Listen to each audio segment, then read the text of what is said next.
Assalamualaikum warahmatullahi wabarakatuh. Selamat pagi kembali Sam Caniago.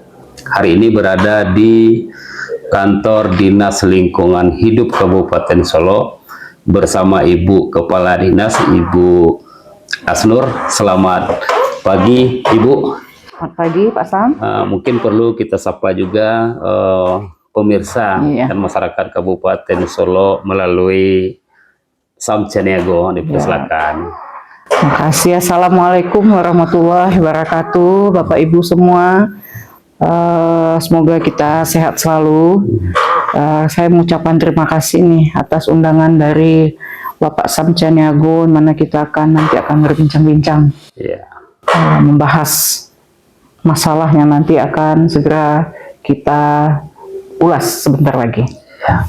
Jadi bincang-bincang kita hari ini sekaligus memberikan satu edukasi, karena pemahaman tentang lingkungan di masyarakat itu kan berbeda gitu. Sejatinya tupoksi KLH itu sendiri apa-apa? Kita sekarang namanya sudah dinas ya Pak Sam. Jadi kita bukan lagi KLH, jadi Dinas Lingkungan Hidup. Dinas Lingkungan Hidup ini mempunyai fungsi dan tugas itu membantu Bapak Bupati Solo dalam melaksanakan kebijakan dan evaluasi serta monitoring di dalam di bidang lingkungan hidup. Jadi kita mempunyai tupoksi, ada dua bidang di Dinas Lingkungan Hidup. Salah satunya itu bidang pengendalian pencemaran, yang nanti ada juga dua UPT persampahan dan UPT labor. Kemudian satu bidang lagi adalah bidang tata kelola lingkungan. Jadi Dinas Lingkungan Hidup tugasnya secara nyata itu pengendalian pencemaran dan kemudian juga tata kelola lingkungan, di mana nanti kita akan melahirkan perizinan lingkungan juga. Ya, ini mungkin untuk yang pertama kita coba bahas dulu ya tentang perizinan, karena kajian-kajian lingkungan itu memberikan suatu dampak pendapatan asli daerah.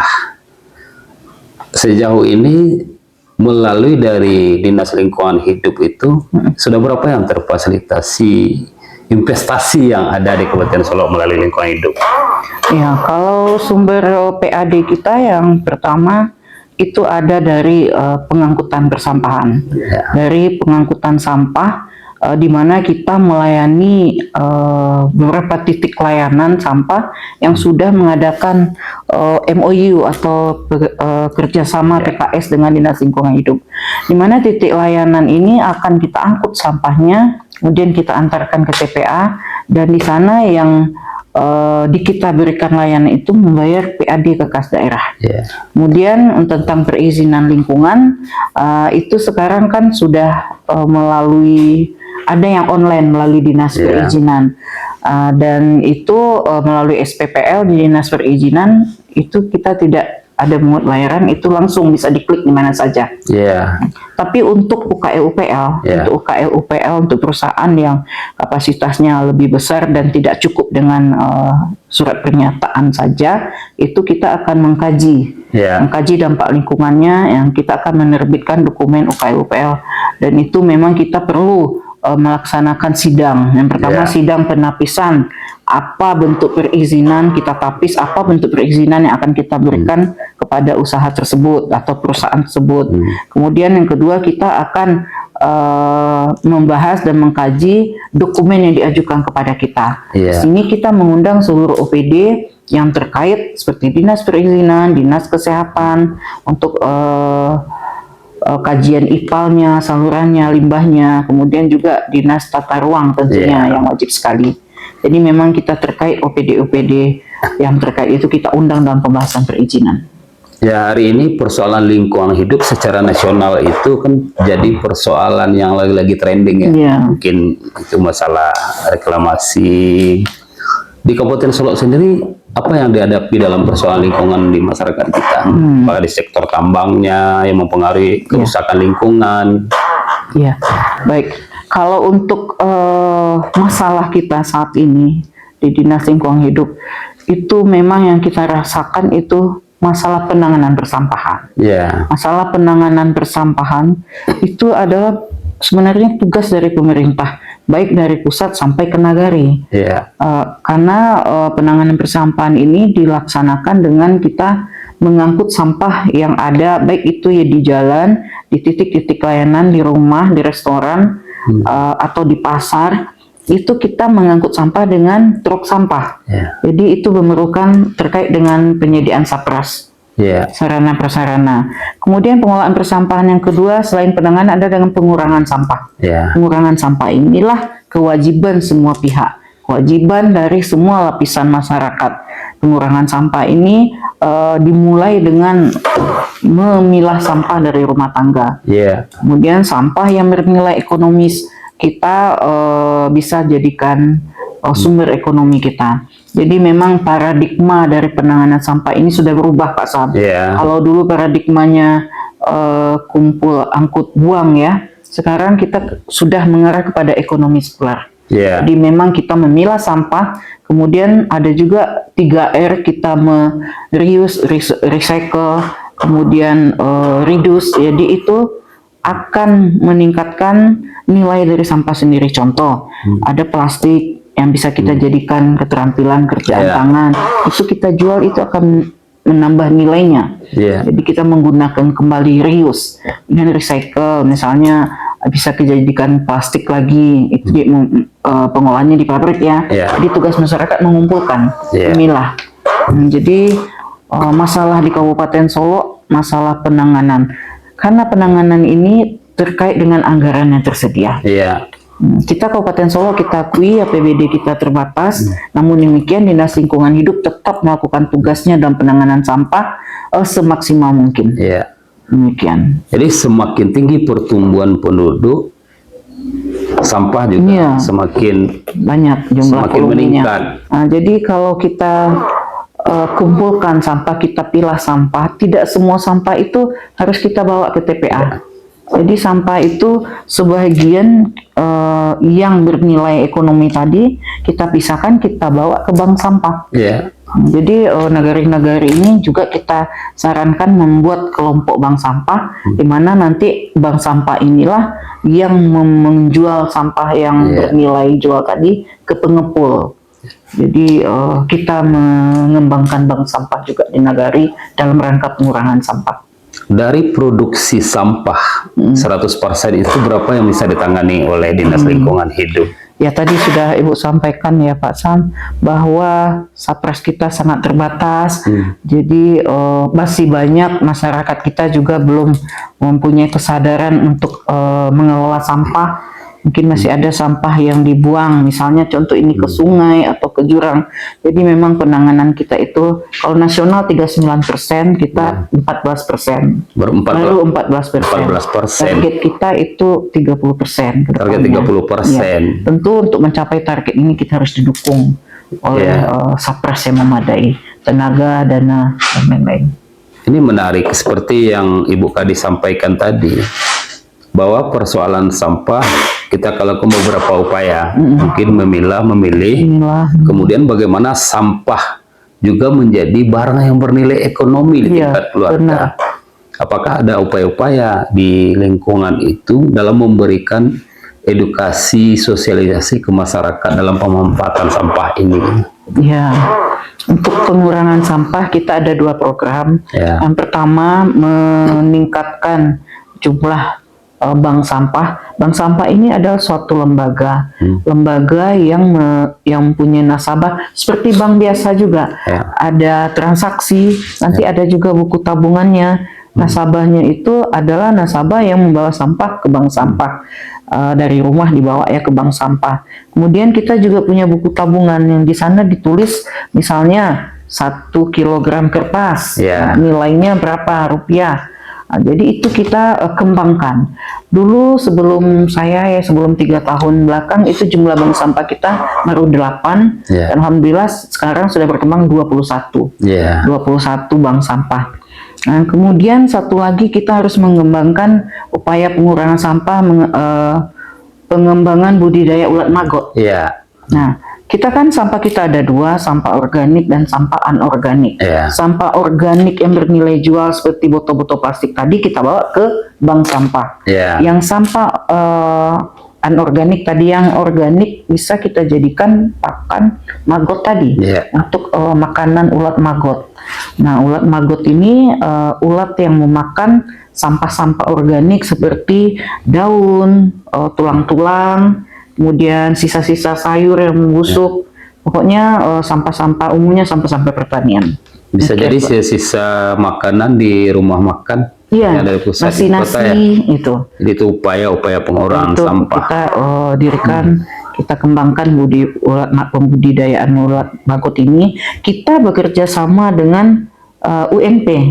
Kebetulan UNP juga ada program pengabdian masyarakat, di mana di sana mereka menyediakan juga fasilitasinya, narasumbernya. Kemudian untuk kelompok awalnya itu mereka akan memberikan sumbangan bibit maggot. Bibit maggot inilah dikembangkan oleh kelompok-kelompok maggot.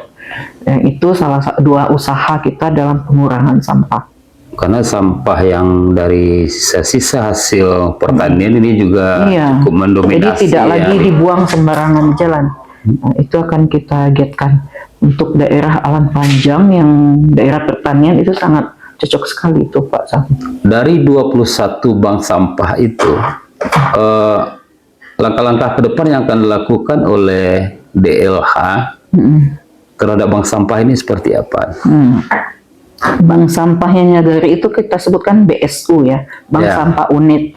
Nah, kita selama ini belum mempunyai induknya.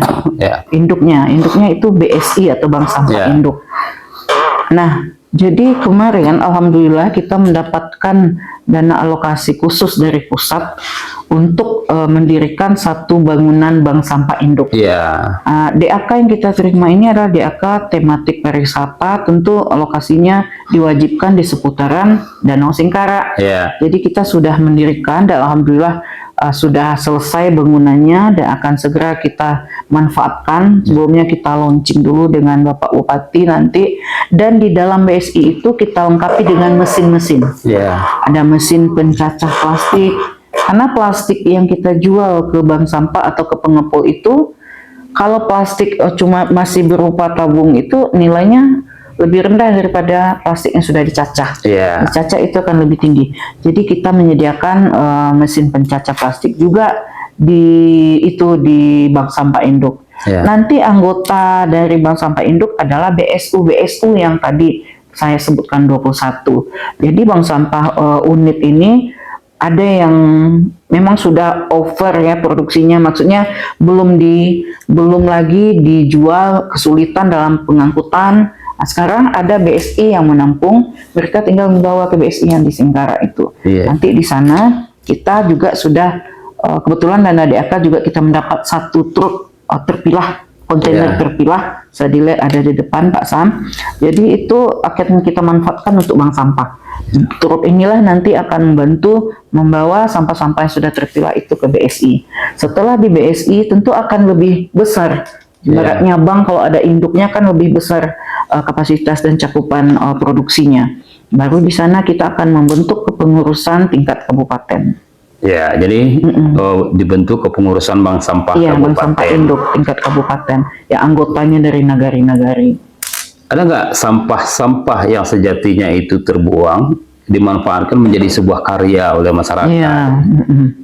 Ya, itu salah satu usaha, salah satu jenis usaha di bank sampah. Nah, di bank sampah ini kita bisa jadi catatan untuk di Batang Barus tuh, di wilayah di kampung Pak Sam sendiri itu ada bank sampah Kelok Salayang. Mereka itu sudah mendatangkan malahan narasumber untuk menjadikan sampah ini lebih bernilai dengan membuat misalnya vas bunga dari sampah, kemudian ada dompet juga, dan itu beliau kembangkan di bank sampah dan dijual, itu akan bernilai. Itu dompet itu terbuatnya cuman dari bungkus-bungkus itu Pak, permen atau kopi-kopi itu, sachet-sachet itu mereka rajut anyam sehingga menjadi anyaman dompet. Jadi memang itu sudah ada dilakukan di bank sampah.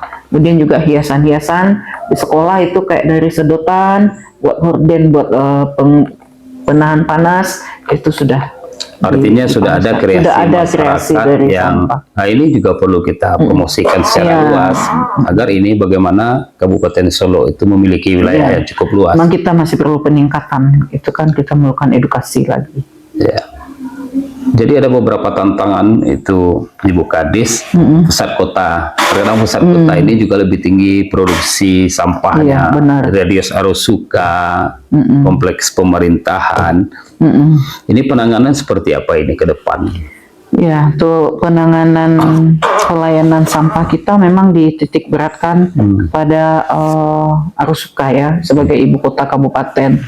Dan alhamdulillah tahun kemarin kita mendapatkan sertifikat Adipura memang untuk ibu kota kabupaten. Jadi nanti masyarakat jangan mengira untuk ini sertifikat Adipura kita itu wilayahnya kabupaten. Kabupaten kita belum karena penanganan sampah kita baru 14%. Itu adalah penghargaan untuk kota kecil arus suka.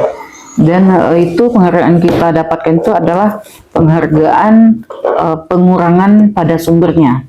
Jadi memang di sini di ibu kota sudah ada upaya-upaya pengurangan sampah pada sumbernya. Yang tadi salah satu sudah saya sampaikan dilaksanakan oleh Bank Sampah Kelok Salayang dan juga kelompok Magot di Kelok Betung. Kelok Batung.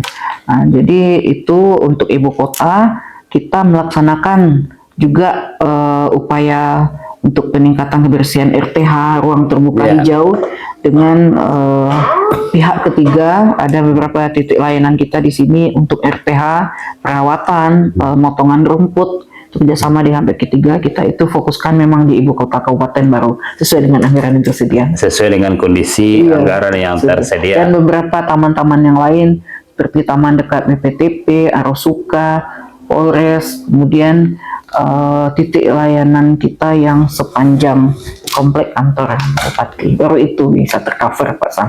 Ibu Kadis diberi amanah di Dinas Lingkungan Hidup ini tahun berapa? Tahun 2021. 2021 artinya sudah 4 tahun. PLT ya 2022 definitif. Jadi selama 4 tahun itu apa yang sudah dilakukan? Ya alhamdulillah, walaupun tadi kami sebutkan anggaran kita terbatas. Sebenarnya arahan dari kementerian itu untuk lingkungan hidup ini kita harus mempunyai anggaran yang cukup. Tapi alhamdulillah dalam RPJMD 2025 dan 2029 sampai dengan 2029 kita berhasil memasukkan isu lingkungan strategis ke RPJMD. Jadi itulah usaha kami selama 3 tahun ini mendesak pemerintahan khususnya tim-tim kita di sini terpadu kita tim dari OPD terkait mengajak bersama-sama menyadarkan bahwa isu lingkungan hidup strategis ini harus masuk di dalam RPJMD kita. Nanti kita akan turunkan melalui Rensra dan Renja. Bahkan seluruh lapisan bukan hanya OPD ya, swasta juga, pihak swasta, instansi vertikal lainnya itu juga harus memberikan perhatian, terutama memfokuskan anggarannya kepada pengelolaan sampah. Seperti perumahan atau kantor itu harus ada anggaran untuk pengelolaan bersampahnya. Kemudian yang kedua, kita juga sudah menelurkan sebuah perda, yang mana perda ini sempat 3 tahun tertahan ya. Yang pertama karena COVID, tidak disetujui anggarannya, terpaksa kita alihkan. Kemudian kemarin itu juga tahun 2022 juga terkendala dengan Juknis. Alhamdulillah kemarin 2023 kita sudah berhasil menelurkan sebuah peraturan daerah tentang RPPLH, Rencana Pengelolaan dan Pengendalian Lingkungan Hidup. Itu pada saat 3 tahun belakangan. Jadi kita sudah ada perdanya? Sudah. Kemudian yang ketiga, kita mendapatkan dana DAK, itu juga pecah telur kemarin 3 miliar. Mana selain dari kita mendapatkan BSI, kita juga mendapatkan satu bangunan ONLIMO. ONLIMO ini adalah alat pemantauan pencemaran air secara kontinu. Nanti kita bisa menyaksikan di monitor bagaimana keadaan yang kita tempatkan di Danau Singkara, bagaimana tingkat pencemaran danau. Nah, alat itu kemarin sudah selesai juga bangunannya. Mungkin sekalian nanti kita akan launching penggunaannya, diresmikan oleh Bapak Bupati bersama dengan BSI. Kemudian satu lagi tadi truk sampah terpilah. Nah, itu yang kita dapatkan 3 tahun terakhir DAK sebanyak 3,03 miliar. Kemudian Adipura kita juga pecah telur sejak ada Kabupaten Solo, sejak ada Adipura tahun 96. Nah, kita pertama menjadi titik pantau dan pertama juga mendapatkan penghargaan. Kabupaten lain ada yang sudah 5 kali jadi titik pantau belum mendapatkan, Pak. Jadi memang kita gencar melakukan pengurangan sampah dan kedepannya tidak penanganan ini harus juga ditingkatkan. Karena menteri kita yang baru, Pak, Kementerian Lingkungan Hidup, beliau lebih fokus kepada penanganan sampah. Mau tidak mau APBD kita itu harus kita mohon dukungan bersama-sama, kita tersedia juga untuk penanganan sampah. Nah, penanganan yang dilakukan hari ini dalam angka 21% itu lingkupnya seluruh nagari di Kabupaten Solo atau beberapa wilayah? 14 ya, Pak ya. 14%. Itu belum seluruh seluruh wilayah kabupaten. Itu kita baru melakukannya pada titik layanan yang sudah melaksanakan PKS dengan kita, yaitu sekitar 80 titik layanan. Jadi kita belum mampu melaksanakan penanganan sampah sampai ke kecamatan dan nagari. Itu beberapa sudah, tapi misalnya di titik yang rawan sampah, pasar nagari, kemudian beberapa juga ada nagari, kemudian ada juga perusahaan yang minta PKS dengan kita, pariwisata misalnya itu Pak Sam, kemudian ada juga hotel, kemudian sekolah-sekolah. Itu karena kita dituntut kita angkut sampahnya, mereka bayar PAD karena memang ada sumber PAD di sana. Jadi sarana prasarana kita belum cukup. Kita cuma punya truk sebanyak 6 truk sampah. Dan itu untuk wilayah 74 negara tentu belum memadai. Belum ya. Tetapi apa upaya kami untuk penanganan sampah? Karena belum memadai, kita melakukan penyisiran sampah. Penyisiran sampah dengan truk sampah jalan sesuai dengan jadwal, mengangkut sampah di jalan-jalan. Itu seluruh nagari itu, Pak. Cuma yang selain ada penanganan sampah, sebuah kewajiban pemerintah itu, benar. Kita perlu memberikan edukasi dan sosialisasi terhadap masyarakat tentang sampah ini. Apakah sudah dilakukan Dinas Lingkungan Hidup? Kalau penanganan sampah tadi kan tugas pemerintah ya. Penanganan sampah pemerintah itu termasuk kecamatan dan nagari. Nah, di sini baru saja kita mendapatkan surat dari kementerian, itu tidak lanjut dari hasil kunjungan kita dengan Bapak Bupati ke Kementerian Lingkungan Hidup, yaitu surat perihalnya pengelolaan sampah di pedesaan.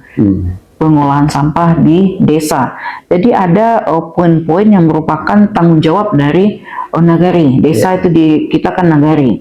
Contohnya, dari dana desa itu bisa digunakan untuk pengelolaan sampah.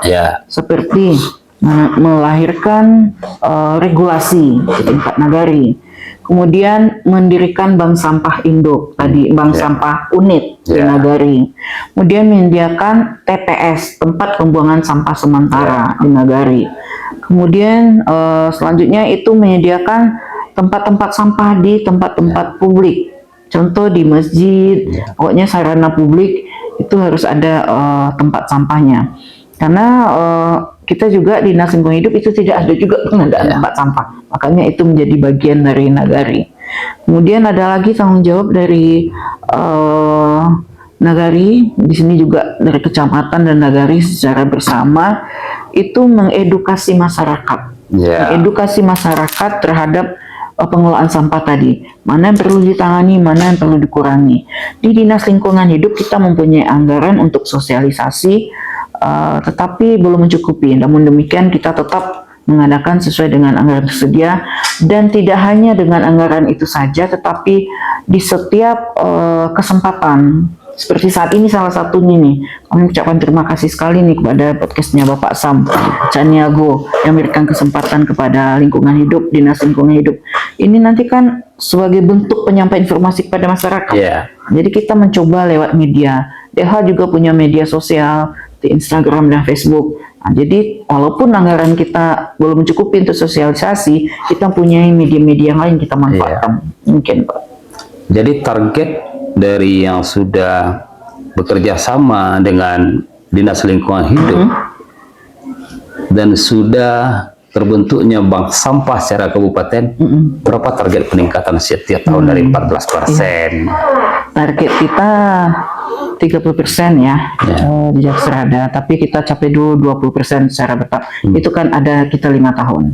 Tahun itu akhirnya nanti di akhir kita usahakan 30 atau 40%. Walaupun demikian tentu ini harus didukung oleh anggaran Kabupaten Solok. Misalnya untuk penambahan armada pengangkutan sampah, penambahan anggaran non fisik seperti peningkatan kapasitas pengelola usaha maupun nagari. Demikian. Ada yang menarik hari ini karena kita akan melewati perlarian dari kepemimpinan. Jadi setelah dilantik Pak John Firman Pandu Chandra akan merampungkan dari RPJM Kabupaten Solok, termasuk masing-masing dari dinas itu memiliki target. Jika salah satu sektor pariwisata yang akan menjadi ikon Kabupaten Solok, maka Dinas Lingkungan Hidup itu mengambil peran penting. Karena wisata tanpa lingkungan itu. Ini seperti apa? Mungkin ada ide dan inovasi ke depan di lingkungan hidup. Kita tentu mendukung program unggulan Bapak Bupati. Dan untuk khusus untuk pariwisata itu tidak bisa lepas dari lingkungan. Karena keindahan, kenyamanan, kebersihan itu adalah salah satu indikator untuk menarik wisatawan. Nah, di sini kita sudah bekerja sama, tetapi akan meningkatkan lagi. Untuk pariwisata kita diwajibkan untuk menyediakan pertama tempat sampah, bak sampah. Dan di sini kemarin kebetulan rekomendasinya langsung ini ya Pak, dari hasil tempat pemeriksaan pariwisata dan Dinas Lingkungan Hidup, ternyata kita masih belum mengelola sampah di pariwisata dengan baik karena belum adanya koordinasi dan anggaran. Jadi kedepannya setiap tempat pariwisata itu harus disediakan bak sampah. Pertama, kemudian kita harus mengedukasi seluruh kelompok sadar wisata, termasuk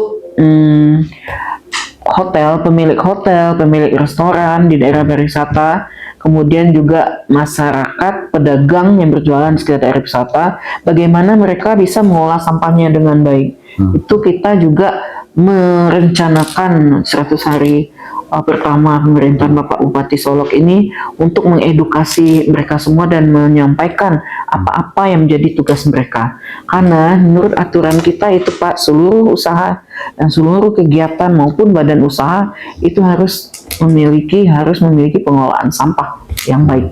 Jadi mereka harus mendukung pengelolaan sampahnya agar pariwisata kita yang bersih ini dapat tercapai. Kemudian satu lagi kemarin dari Dinas Pariwisata kita juga berencana menciptakan pariwisata yang bersih. Mungkin kita akan ada susur danau misalnya.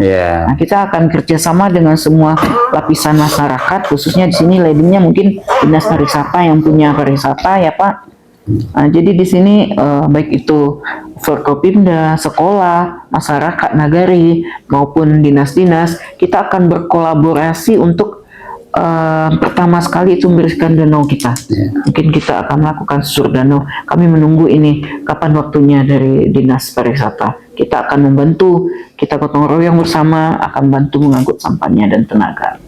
Saat ini masyarakat masih menjadi budaya membuang sampah sembarangan. Iya, benar. Ini memang menjadi suatu yang perlu kita penanaman nilai-nilai untuk budaya cinta membuang sampah. Mungkin ini seperti apa dari Dinas Lingkungan?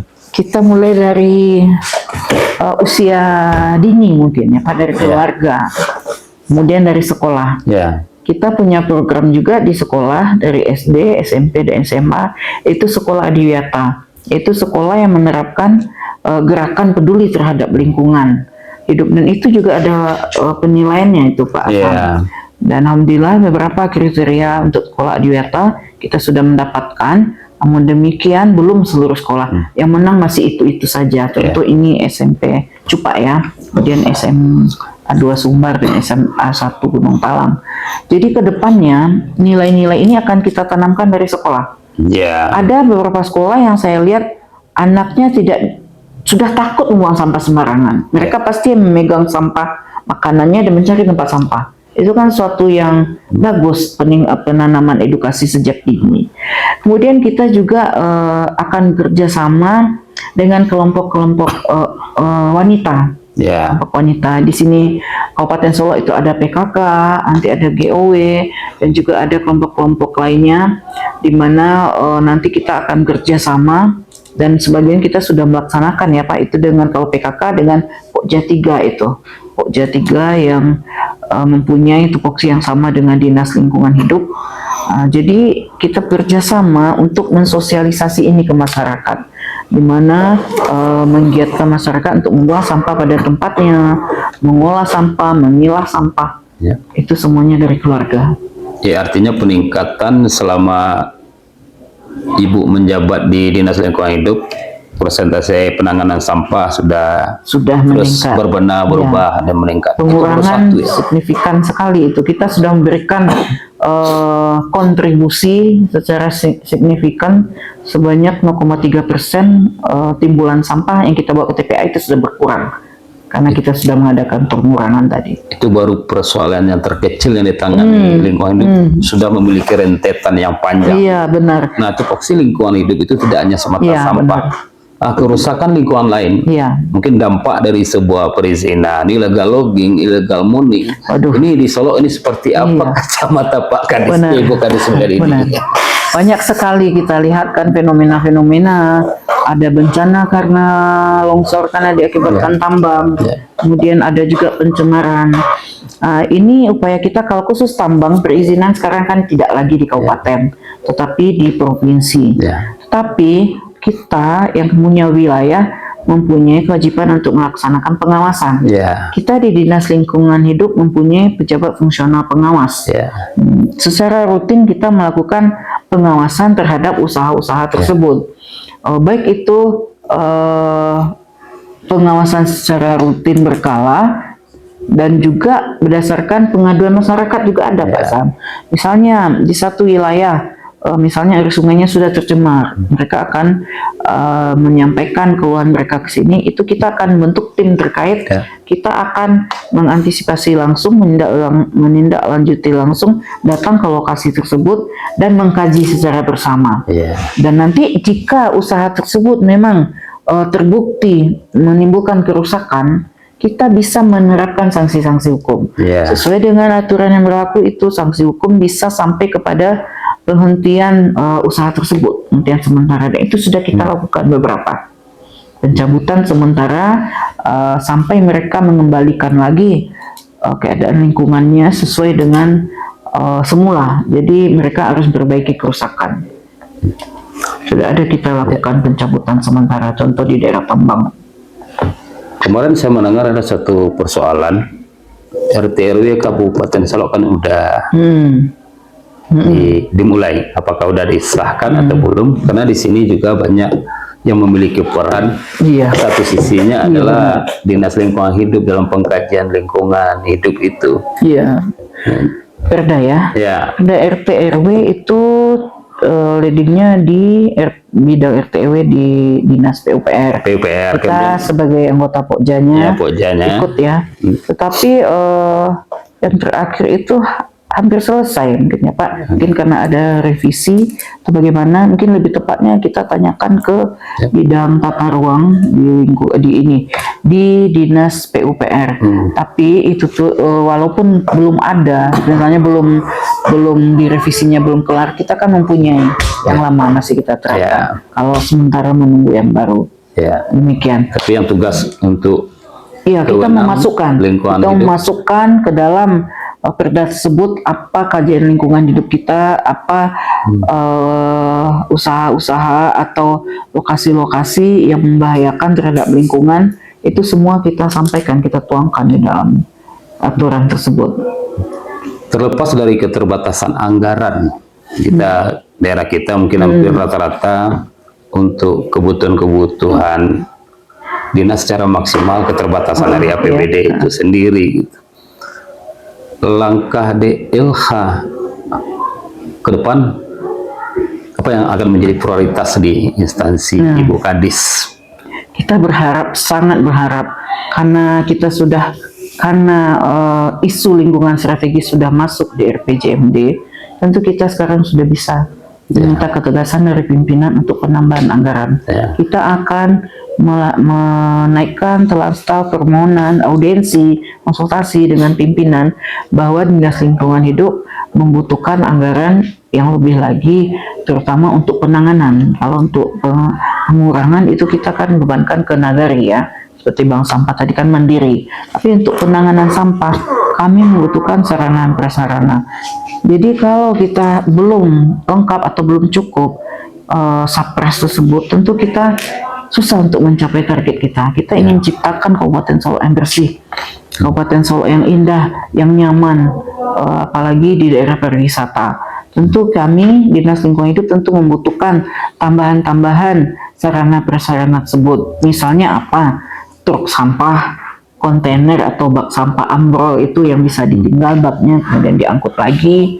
Kemudian becak motor. Sekarang sudah ada beberapa, tapi belum semua nagari memiliki alat sarana untuk pengolahan sampah.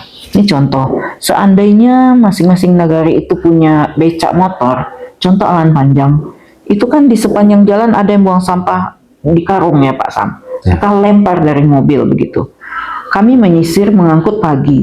Belum lagi sampai kami di TPA, itu sudah ada lagi. Sudah ada lagi sampah. Sudah ada lagi sampahnya. Sedangkan kami misalnya cuman jadwalnya bisa 2 kali seminggu. Coba bayangkan berapa tumpukannya. Sedangkan kami belum pergi, sudah ada yang membuang. Kami cuma misalnya kita Senin, kita angkut lagi Kamis. Itu berapa? Itu sempat ada wisatawan yang lewat atau tamu kita yang ke Kabupaten Solo tentu akan melihat di pinggir jalan sampah bertumpuk ini bagaimana DLH.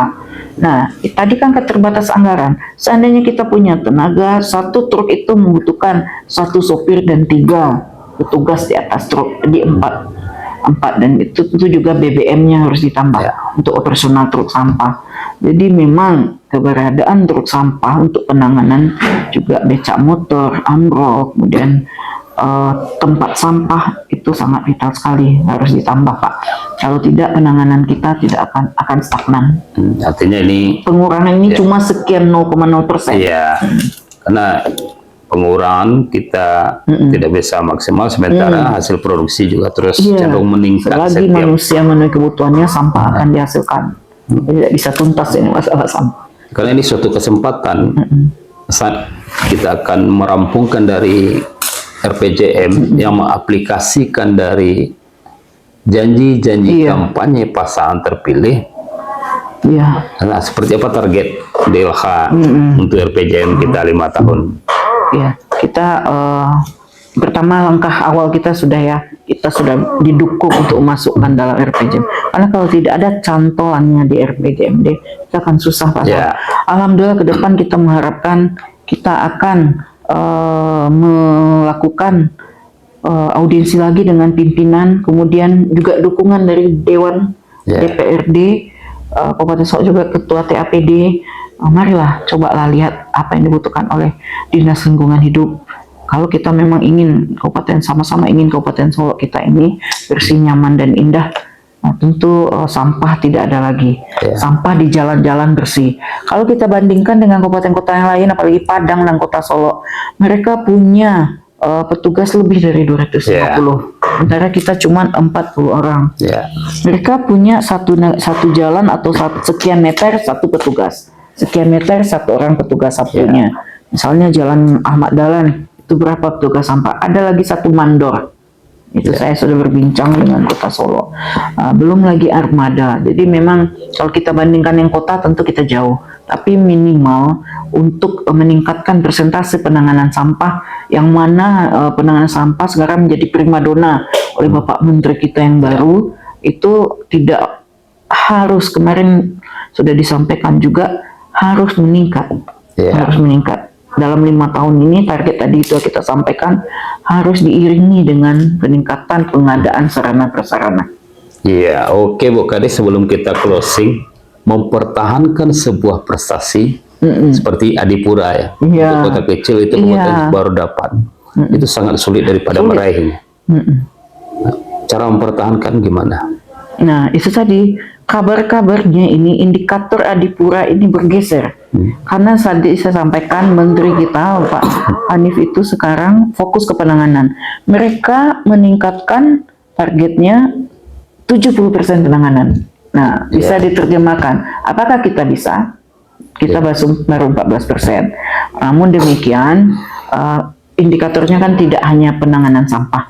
Kita gencarkan di pengurangan. Makanya BSI tadi. Penanganan kita punya kelemahan, pengurangan kita tingkatkan. Jumlah BSU kita tingkatkan, jumlah BSI kita aktifkan. Nah, nanti kita harapkan jumlah sampah yang dibuang ke TPA itu berkurang. Jadi pengurangan sampah ini nanti masuk dengan presentasi sampah yang terkelola. Nah, ini dengan otomatis nanti sampah yang terkelola kan kita bisa berkurang. Dan persentasenya bisa meningkat. Mungkin selain dari keuangan dan anggaran, apakah kendala SDM? Ya, benar. Selain keuangan, kemudian juga tenaga sampah, tenaga petugas sampah. Kalau bisa kita mungkin sama dengan Satpol PP ya, mungkin ada sejenis satgas sampah di kecamatan, atau kita sekarang punya satu UPT sampah tingkat kabupaten. Kedepannya nantinya mungkin nanti ini berhubungan dengan pusat juga mengenai nomenklatur ya, mungkin UPT ini bisa juga kita tempatkan di kecamatan. Itu ide saya ya Pak, bagaimana kita bisa mendekatkan operasional sampah ini di kecamatan sehingga negara nanti akan mudah koordinasi. Kemudian itu untuk nomenklatur dan struktur. Untuk tenaga, kita harus menambah tenaga untuk persampahan karena satu hari itu petugas saya itu ada yang sampai 3 titik bolak-balik ke TPA. Itu kita sangat kasihan ya Pak Sam. Mereka kan juga manusia. Mereka mengangkat sampah ke atas truk sudah dari daerah selatan nanti ke utara, balik lagi ke tengah. Jadi dalam satu hari itu mereka mengangkut sampah. Kita juga manusiawi. Jadi mungkin perlu penambahan tenaga sesuai dengan undang-undang ketenaga kerjaan ya. Memang kita butuh penambahan tenaga. Oke Bu Kadis, barangkali cukup panjang bincang-bincang kita hari ini. Ini sangat banyak memberikan edukasi kepada masyarakat yang selama ini melihat dari Dinas Lingkungan Hidup belum begitu mengenal lingkungan hidup itu apa. Ternyata banyak persoalan yang dihadapi, mulai dari sampah, hal terkecil sampah juga menjadi suatu dampak yang besar terhadap pemerintah. Barangkali itu mungkin edukasi selanjutnya juga kita coba dalam sesi-sesi dengan topik lainnya mengenai persoalan lingkungan hidup. Barangkali pemirsa, Sam Caniago Podcast dari perjalanan yang kita lakukan beberapa instansi di Kabupaten Solo, keterbatasan anggaran dengan kondisi APBD Kabupaten Solo yang terbatas tidak menyurutkan untuk semangat dari dinas-dinas melakukan perubahan-perubahan ke arah yang lebih baik. Terutama sekali persoalan lingkungan itu tidak bisa kita anggap enteng karena dimulai dari keluarga. Maka sangat diperlukan, dihimbau kepada seluruh kita untuk mengambil peran dalam membudayakan membuang sampah pada tempatnya, kemudian juga mencintai lingkungan sehingga daerah kita menjadi daerah yang lebih indah. Mudah-mudahan pada kepemimpinan John Firman Pandu Chandra ke depan terbangunnya suatu kolaborasi, karena kami melihat beberapa belakangan ego sektoral itu menghancurkan kondisi pemerintahan. Mungkin sangat perlu terbangun sinergitas antar SKPD dalam melaksanakan kegiatan-kegiatan prioritas. Nah, barangkali mungkin itu, mohon maaf ya para pemirsa dan masyarakat Kabupaten Solo atas segala kekurangan kami. Makasih. Kalau ada bahasa ya Bu Kadis. Mungkin, mohon maaf salah-salah kata jika ada. Mudah-mudahan ini memberikan edukasi untuk kita semua. Ya, nantikan kembali Sam Caniago dalam edisi-edisi selanjutnya, pesan-pesan edukasi untuk daerah yang kita cintai. Cukup demikian. Assalamualaikum warahmatullahi wabarakatuh.